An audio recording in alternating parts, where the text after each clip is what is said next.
আসসালামু আলাইকুম। শামস মেডিসিন টিপসে আপনাদের সবাইকে স্বাগতম। আমি আবারও চলে আসলাম আপনাদের মাঝে নতুন একটি টপিকস নিয়ে।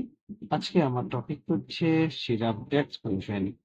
যার মধ্যে রয়েছে ডেক্সট্রোমেথাসোন হাইড্রোব্রোমাইড। এটি মূলত শুষ্ক কাশি উপশম করে এবং শ্লেষ্মা দূর করতে সহায়তা করে। সুতরাং টপিকটি শুরু করার পূর্বে আপনাদের কাছে আমার অনুরোধ, প্লিজ চ্যানেলটি সাবস্ক্রাইব করুন এবং ভিডিওটি আপনার টাইমলাইনে শেয়ার করে দিন।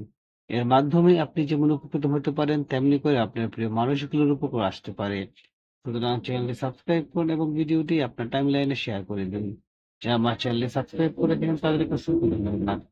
চলুন আমরা চলে যাই আমাদের মেইন টপিকসে। ডেক্সপ্রোফেন সিরাপ, যার মধ্যে রয়েছে ডেক্সট্রোমেথরফেন হাইড্রোব্রোমাইড ইউএসপি, যা বহুল ব্যবহৃত কাশি দমনকারী অ্যান্টিটিউসিভ, যা শুষ্ক কাশি, জ্বালাপোড়া এবং অউৎপাদনশীল কাশি উপশম করতে সাহায্য করে। এ পর্যায়ে আমরা জানবো ডেক্সপ্রোফেন সিরাপের ব্যবহার। ডেক্সপ্রোফেন সিরাপ মূলত নিম্নলিখিত কারণে সৃষ্ট কাশির অবস্থার অস্থায়ী উপশমের জন্য ব্যবহার করা হয়, যেমন সাধারণ ঠান্ডা, শ্বাসযন্ত্রের সংক্রমণ, ব্রঙ্কাইটিস ইত্যাদি, শুষ্ক কাশি, শ্লেষ্মা জমে থাকা বুকে ইত্যাদি। এই পর্যায়ে আমরা জানবো এর সেবনবিধি কিভাবে খেতে হবে। ডেক্সপ্রোফেন সিরাপের মাত্রা, বয়স এবং চিকিৎসার অবস্থা নির্ভর করে পরিলক্ষিত হয় বা পরিবর্তিত হয়। যেমন প্রাপ্তবয়স্ক এবং ১২ বছর বেশি বয়সী শিশুরা প্রতি ৪ ঘন্টায় ১০ থেকে ২০ মিলিগ্রাম বা প্রতি ৬ থেকে ৮ ঘন্টায় ৩০ মিলিগ্রাম, সর্বোচ্চ মাত্রা প্রতি ৩০ থেকে ২০ মিলিগ্রাম। শিশু যাদের বয়স ৬ থেকে ১২ বছর থেকে ৪ ঘন্টা অন্তর ৫ থেকে ১০ মিলিগ্রাম, অথবা প্রতি ৬ ঘন্টা বা ৮ ঘন্টা অন্তর ১৫ মিলিগ্রাম, সর্বোচ্চ মাত্রা প্রতিদিন ৬০ মিলিগ্রাম। শিশু যাদের বয়স ৪ থেকে ৬ বছর প্রতি ৪ ঘন্টা অন্তর 2.5 থেকে 5 মিলিগ্রাম, সর্বোচ্চ মাত্রা প্রতিদিন ৩০ মিলিগ্রাম। এবং ডাক্তারের পরামর্শ ছাড়া ৪ বছরের কম বয়সী শিশুদের জন্য এই সিরাপটি সুপারিশ করা হয় না। অর্থাৎ যাদের বয়স ৪ বছরের কম তাদেরকে অবশ্যই ডাক্তারের পরামর্শ অনুযায়ী এই সিরাপটি সেবন করতে হবে।